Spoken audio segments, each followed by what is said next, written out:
Good morning. Today we are going to attempt to take a walking tour with Insider Tours Walks in English.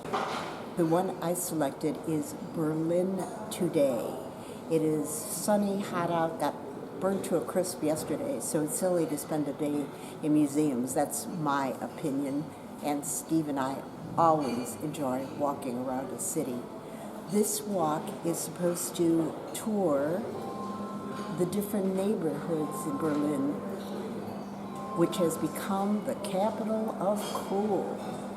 There's a lot to see. It's a 4-hour walking tour, so please come with us and let's see what the latest cool city in Europe is like. Look at all the people waiting. They've got 8 different tours. We've walked past this building each day and never realized it was a Waldorf. That's where you validate your hotels and tickets. So you guys already validated? So we're getting the next train on this side. We are going 5. I'm sure you're already aware that the zoo is just over there from all the signs that say zoo and the fact that this train station is called Zoologische Garten. We're now waiting to see if there are more people joining the group here in East Berlin. Just a note on the pandas at the zoo. The German government just paid a couple million euros for the 2 panda. And another bit of trivia, the goddess of victory was referred to by the GIs as chick on a stick. Multi-use facility with residential, with business, with restaurants and social activities and stuff here as well. So that was a pretty new idea for that time. And then after the wall, it's in East Berlin, and they appropriate. People do live here and stuff, but they are going to knock down the historic facade that we just walked through. But there's petitions to save it, and they end up saving it. And then when the wall comes down, the city realizes that this is super central. We're only a couple of hundred meters from Museums Island, and they want to make it into something that's good for people to come and spend their money. Nice place to come back to later, but this was a lot of kind of government injected funds to make this happen. So in a way, this is kind of government-sponsored gentrification. Now there are apartments not in this first courtyard, but there are apartments as you go into later courtyards, and it is one of the more sought-after places to live in the center of Berlin. This is the Mitte area that we're in. So this is Karl Schwarzenberg, and it is amongst other things a free space for graffiti. But you might be looking at this and wondering how when we are in this area when pretty much everything has been gentrified, how does this exist? And it's because of the history of this building. This is where a man named Otto Weidt had his brush and broom workshop where he employed blind and deaf people during the Nazi regime. But he also used false walls and hidden rooms to hide Jews from the Nazis. So he's kind of like Berlin's version of Oskar Schindler. And it's because of that history of resistance against the Nazis that the city basically pays the rent payments on this site, and it's able to remain a space for art and culture and memory and learning in the middle of the Hackische Markt neighborhood. Then the rest of the wall up there and then all of the wall behind me is completely a free space. You could come in here, do whatever you want, and you won't get any trouble with the law. And they used to live, see here wohnt at the top, here wohnte means they lived at this address. And this might seem a bit weird for me to bring up on a tour that's about modern Berlin, but it's because these began in the 90s as an illegal art project. Okay, it was done by a man named Günter Demnig who wanted to remember this history. They are now legal in Berlin. Tram next. Help you validate the tickets, those of you who need to. We're now in the Prince Albert area or neighborhood. This is an independent district until 2001. It was one of the 18 gates that led into Berlin after tax collection wall was completed in 1735. All the buildings used to look like that 20 years ago before it became cool, a cool area. That is the most popular currywurst place in Berlin. Currywurst is basically a sausage created with ketchup and curry powder over the ketchup. and millions are sold every single year. One of Berlin's signature dishes. Nice beer brewery complex in the 1850s.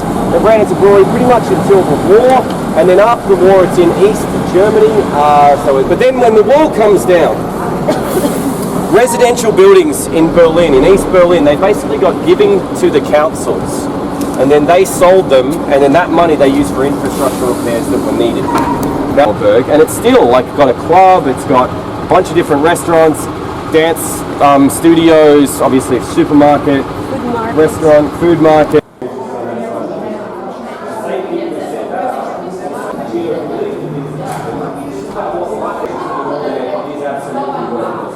Berlin has the largest Turkish community outside Turkey. The bulk of the people that live in the Prince Albert area are families with children. They live on these quiet little streets with little parks for the children to play in. Legitimized as a form of protest. Trouble with a tour is they rush you through. Lots of great restaurants on this street.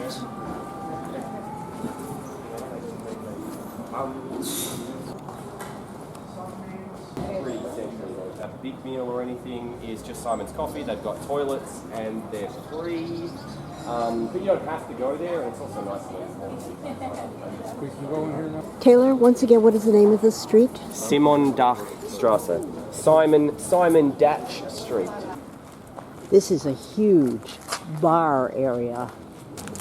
In Berlin, it's perfectly legal to walk along the street and drink.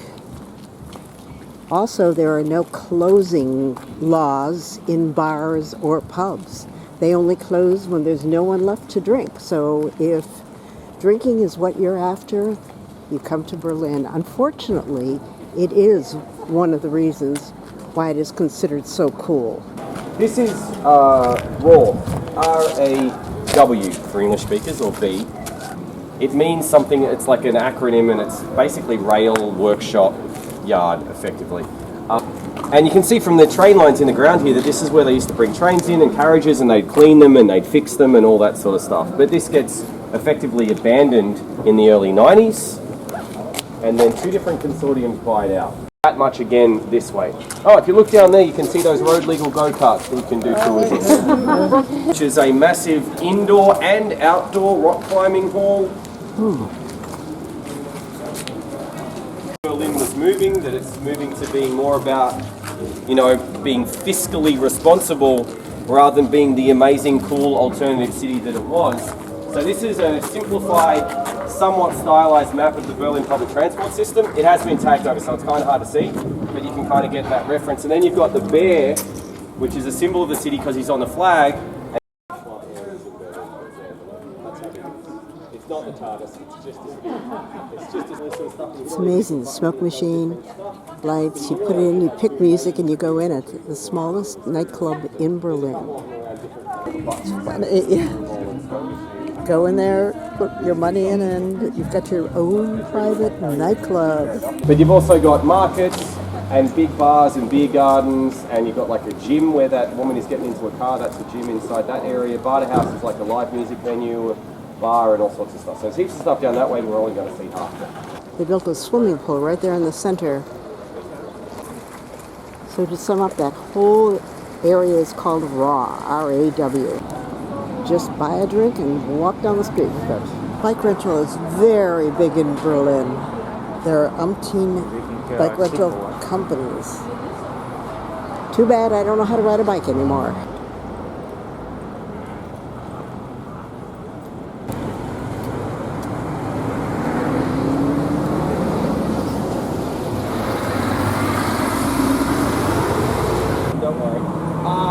A lot of the stop holes to get into the city, because the city wall wasn't for protection, it was so you had to pay tax to the tolls to enter. So this for the south, east Berlin, kind of imagine it's like plants. It's known as the Kreuzberg Spaceman. You can see the grid, so there's lots of smaller ones, and he applied the paint with sponges, and he deliberately overused the paint so that you have the paint dripping down the wall, so it gives it kind of that impression as if it's floating up.